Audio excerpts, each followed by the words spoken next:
Hey everybody, how you doing? This is Jason with Schley's Bonsai and Supplies.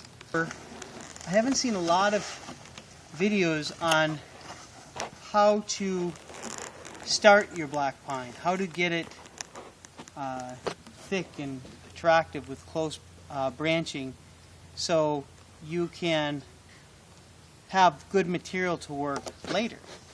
I wanted to show you some of the trees that we've been working, some of the techniques we use at the shop, just specifically to get interesting pre-bonsai material.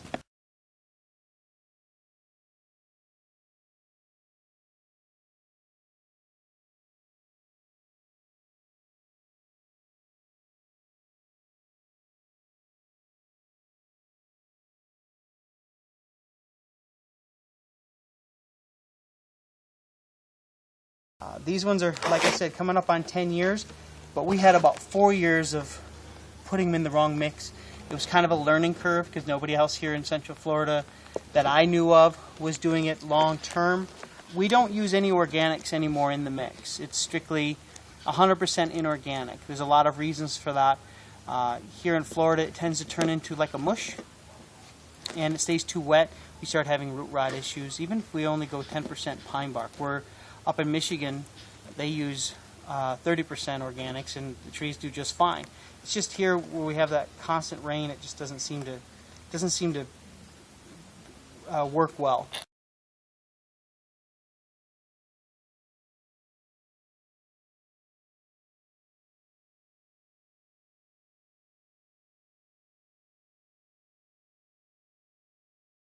This time of year is we clean up the old needles, trim the buds to equalize the strength down low. If there's like 5 or 6 buds coming from one location, we trim it to 2.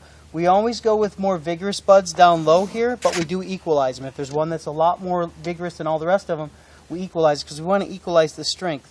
If this bottom section is weak, we start to cut back the top, the sacrificial, because we don't want the strength to be so taken away with the sacrificial that it starts to weaken this exponentially.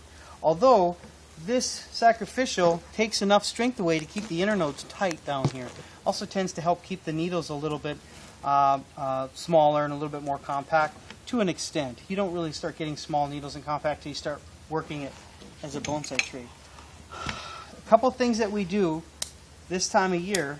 One, we take all of this side shoots off. And the reason why is I place these on the bench. These tend to get too thick up here and it starts shading out this. This is my tree. This is nothing. This is just here to thicken up the base. It's temporary. I may air layer sections of this later, but this is not my focus. This is only here to thicken this up. The reason why we grow these long and straight is when the wind catches this, it moves this. As this moves this, it aggravates the cambium down low and it thickens the base. That's how you actually get a thicker trunk. It's by letting this grow long and letting it have some weight at the top. That's typically the way I'll clean this up this time of year. I won't touch it really anymore till next winter unless this starts weakening up, because this will get really full. You'll start actually getting more buds pop off here, even though I tend to rub them off if they start shading this out. But more growth here means more thickening here. But I do thin out the needles to kind of redistribute the strength, at least temporarily, to give these guys some good vigor. Until June, when I decandle all the needles, I'll take them all off here, and the strength will get redistributed here again.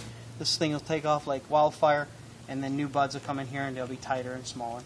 We will have another shoot come out here probably next year or the year after that and grow this to this length over the next 3 to 4 years. This particular one is 1, 2, 3, 4, 5 years old. And we'll let that grow about 5 to 7 years and then take that off. We're looking at a 15 to 20 year rotation. In 15 to 20 years, we're coming up on the 10-year mark. But now that we're starting to get bigger pots, this tree's should have really been here around 6 or 7 years. It'll be a lot bigger pot, and you'll get a lot more growth.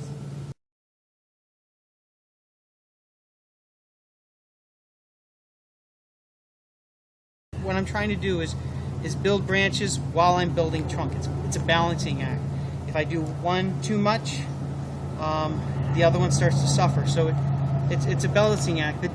The trick with doing this is I don't have to worry about grafting anything after these go, because all the branches will be where I need them. Matter of fact, I should have more branches than I ultimately need. So I also set the structure a little bit, although not a lot. And I just clean it up. If I want more buds or more branches, when I decandle all this, I'll also decandle the tip. That will redistribute some more strength back in here, although I'm doing it at the expense of thickness, because then you don't get as much thickening because you're halting the growth on the sacrificial. If you want to know a lot more detailed care on black pines, we have black pine classes at the beginning of the year every year.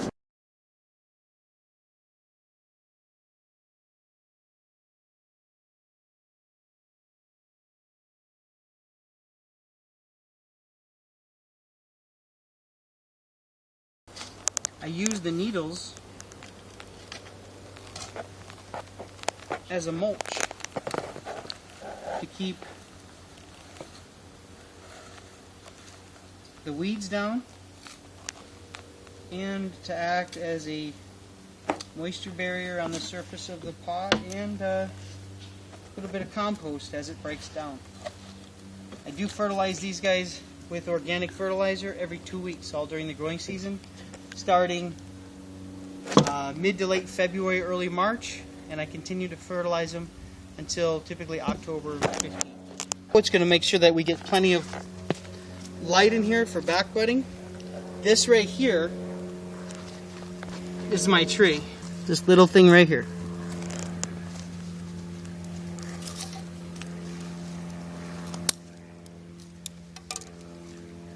And we'll work a lot of these branches for the ultimate tree down the road. We'll decandle it, we'll get some tighter growth in here this year, and we'll have more to work next year, bringing it tighter again.